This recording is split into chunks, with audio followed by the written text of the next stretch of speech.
जय हिंद दोस्तों, पिछले वीडियो में आपने ओआरओपी पर ओआरओपी 1 और 2 के कंपैरिजन को देख लिया था कि जेसीओ को क्या फायदा हुआ है। बिल्कुल भी नहीं हुआ है। अफसर को फायदा हुआ है बहुत, और जवानों को कम फायदा हुआ, और उसका कारण भी हमने आपको बता दिया था। और सरकार ने नई पॉलिसी बना दी और उसके बाद बहुत सारा कंफ्यूजन क्रिएट कर दिया, लेकिन सरकार सुधार नहीं रही है और ना ही जवाब दे रही है। कई प्रकार के एजिटेशन हो लिए। अब मैं बात करूंगा 1 जुलाई 2014 से 1 जुलाई 2019 का कंपैरिजन देखा।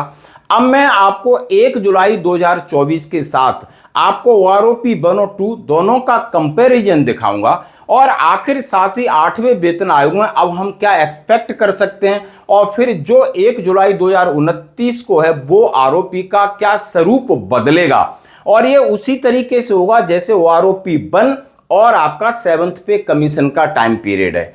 जैसे ही अब आपको ओआरओपी 4 और आपको लगभग ये 8th पे कमीशन का रहेगा। तो आइए बोर्ड पर बात करते हैं, सटीक बात करेंगे जैसा कि बोर्ड पर हम ब्रीफ कर चुके हैं। यानी पहला ओआरओपी 1, ओआरओपी 2 को।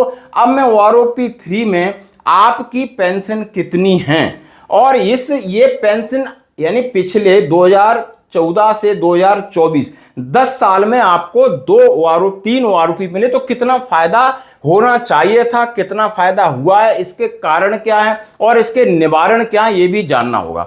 बात मैं कहूं कि यदि 17,130 से 18,807 और फिर बढ़ती है 20,463, यानी 18,807 से 20,463, तो आप समझ सकते हो लगभग इतना ही फायदा 1600 का फायदा इनको हुआ अगले 5 साल में। एक सिपाही 17 साल है, नायक है जो 18,427 से 5 साल में 2,800 का फायदा, और फिर यहां से 21 से 22-23 जाता है, लगभग इतना ही फायदा इनको 2000 के आसपास का फायदा हो रहा है। हवलदार जो 20,067 से 22,257 को 24,763 पे पहुंच जाता है, और जैसा कि आप समझ सकते हो इसमें भी इन्हें लगभग 2200 का फायदा, चले 2190 उतना ही फायदा लगभग फिर हो रहा है। अब ये फिगर आते कहां से? ऑनरी नायब सूबेदार है, यानी 21,600 से 23 यानी 2000 का फायदा, और फिर इनको लगभग आप देख सकते हो यहां पर इनको अच्छा 3000 का फायदा हो रहा है।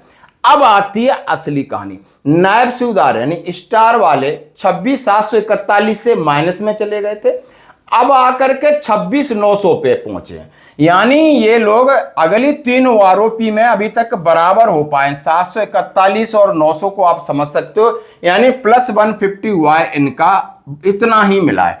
तो ये है आपका जो 7th पे कमीशन के बाद इन्होंने जितने लोगों का करोड़ों रुपए, यानी इतने सैनिक हैं जो सर्विंग है, उनको कितनी बाट लगाई है आप देख सकते हो। आप बड़े समझ लीजिए, मान लो आपकी तनख्वाह ये कहां से फिगर निकलता है कि आपकी बेसिक पे और मिलिट्री सर्विस पे को जोड़ करके आधा करके आपकी पेंशन बनती है, तो जोड़ने के बाद आपकी पे बनती होगी, और इसको आप जोड़ो तो इसका मतलब पे आपकी कम हुई है।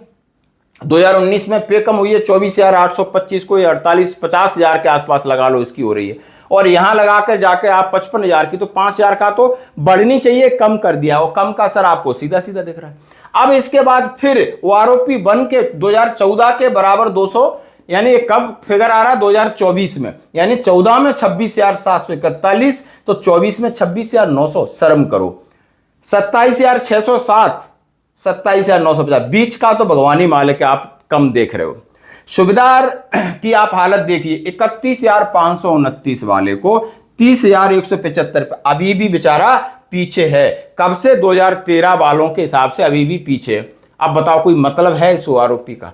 ओआरओपी दे दिया, ओआरओपी दे दिया, कांग्रेस ने नहीं दिया, हमने दे दिया, हमने दे दिया। ये वीडियो भी साथ साथ इसलिए मैं चला रहा हूं कि शायद यदि मैं कहीं भी गलत हूं तो आप मुझे टोक सकते हो। सूबेदार 32,614, 31,500 कहां बढ़ी? आज भी सूबेदार तड़फ रहा है, तरस रहा है, पूछता है कि ओआरओपी का मतलब क्या, आखिर हमसे हमारी क्यों नहीं बढ़ रही है। उनके बहुत सारे सवाल थे, इसलिए जवाब लेके आऊं। आखिर क्या हमें 8वें वेतन आयोग में बढ़ेगी नहीं बढ़ेगी, अब ये भी संशय है दोस्तों। इसलिए मैं आपसे बात कह रहा हूं कि आपको अपने राइट्स को जानना होगा। सूबेदार मेजर 33,526 से 34, लगभग ये आप समझ सकते हो 1,800 इनका बढ़ा है।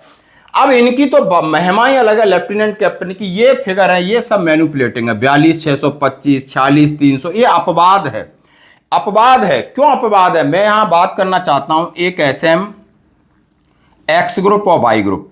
एक्स ग्रुप का एसएम का है 46,300 और वाई ग्रुप के एसएम का कितना है 33,000। ऐसा क्यों अंतर है, इतना बड़ा अंतर? यानी एक एसएम है जो 46,300 ले रहा है, एक्स ग्रुप का है, और दुर्भाग्यवश एक्स ग्रुप के यदि आप एसएम हो तब भी 46,300 है, लेफ्टिनेंट हो तब भी 46,300 है, और कैप्टन हो तब भी 46,300। मतलब आपके ऑनरी का कोई फर्क नहीं। ये मेरे केसेस में, यानी हमारे जितने दोस्त थे, हम रिटायर हुए, जो सूबेदार मेजर थे, किसी को लेफ्टिनेंट मिला, कोई कैप्टन मिला, लेकिन हम तीनों की जो बेसिक पेंशन है 46,300। मैं किसी और का उदाहरण नहीं दे रहा हूं, मैं खुद का उदाहरण दे रहा हूं। ये बिल्कुल करेक्ट है। अब आप बताइए, इस सूबेदार मेजर का 33,500, ये 46,300 कहां से आप फिगर लिया? यानी टोटल रैंडमली, सच बता रहा हूं, ये एक एडजस्टमेंट था।